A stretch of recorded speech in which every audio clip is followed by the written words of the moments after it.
Bienvenue dans cette nouvelle édition du QG News. Au sommaire de l'actualité au Mali, la date du premier tour de l'élection présidentielle est connue. Elle se déroulera le 29 juillet 2018. Plusieurs candidats se sont d'ores et déjà déclarés.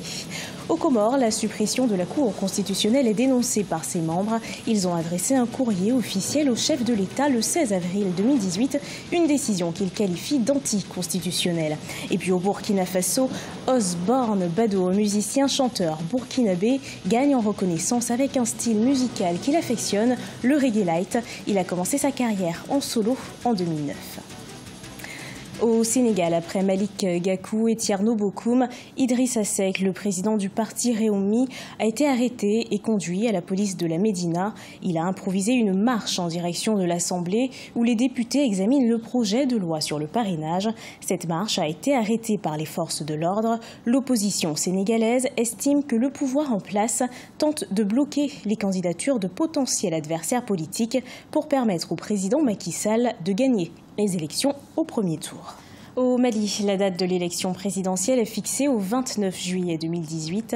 À 3 mois du scrutin, plusieurs candidats se sont déclarés. Outre Moussa Mara, figure Yé Samaké ou encore Harouna Sankaré. De son côté, l'opposition malienne redoute les fraudes et demande aux Nations Unies de faire certifier les élections par la MINUSMA, comme ce fut le cas en Côte d'Ivoire. Reportage de notre correspondant Mokhtar Bari. L'élection présidentielle malienne est fixée au 29 juillet 2018. Plusieurs personnalités ont déjà fait acte de candidature. Élu en 2013 devant le chef de file de l'opposition politique Soumaïla Cissé avec 77% des voix, le président sortant Ibrahim Boubacar Keïta n'a pour l'instant pas fait acte de candidature, même si les mouvements de soutien prospèrent. Quant à l'opposition, un candidat consensuel peine à voir le jour. L'opposition, qui surfe sur la vague de sa victoire sur le retrait du projet référendaire de juin 2017, croit fermement à l'alternance. Cependant, elle dit redouter de possibles fraudes et interpelle le Conseil de sécurité à renforcer le mandat de la MINUSMA en lui donnant des pouvoirs de certifier l'élection.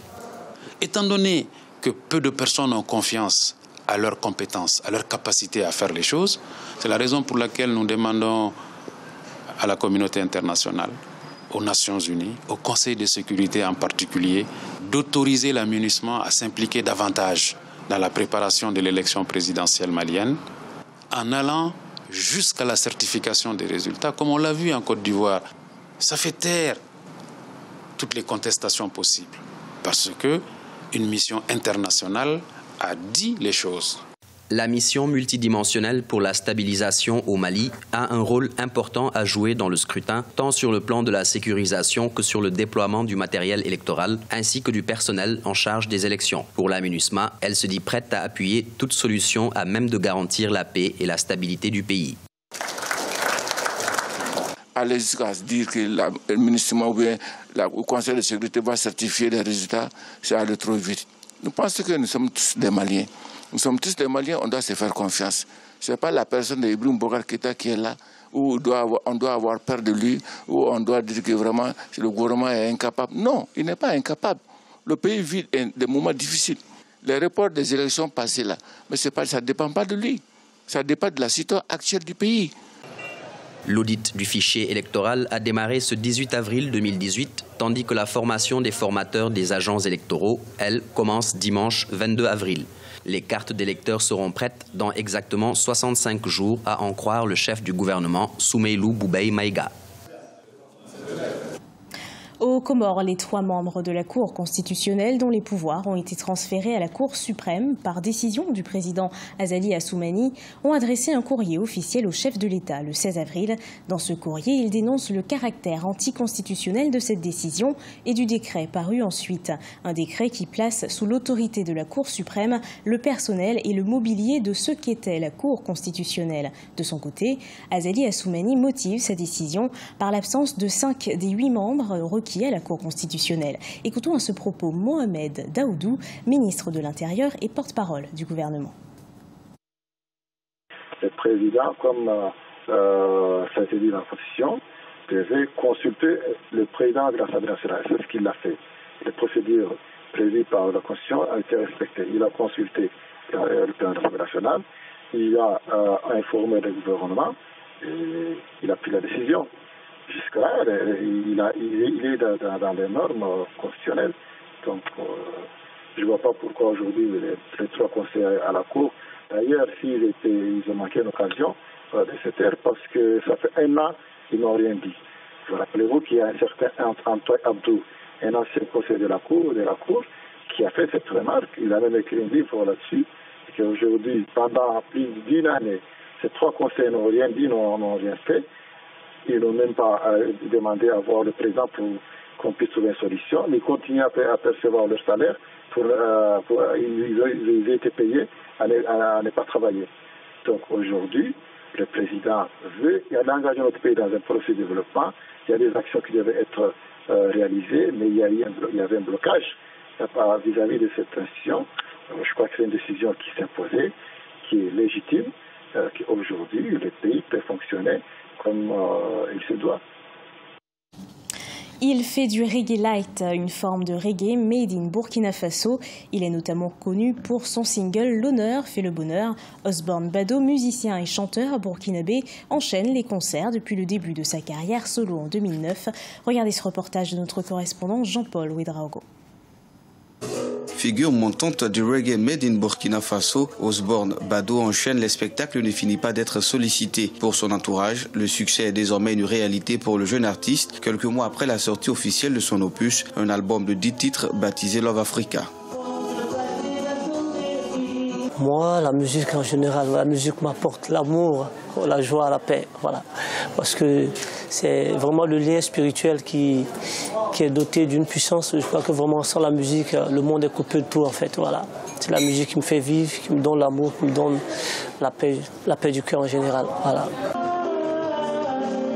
Tous 3 sortis de l'underground ivoirien, il s'était déjà fait remarquer en 2010 lorsque le rap dans ce pays avait pris une certaine ascendance sur le continent. Transfuge du groupe MJ Saint, créé en 1997 sur les bords de la lagune ébriée, Osborne poursuit son chemin et s'inscrit résolument dans le reggae light, un registre qui semble conquérir grand nombre de Burkinabés.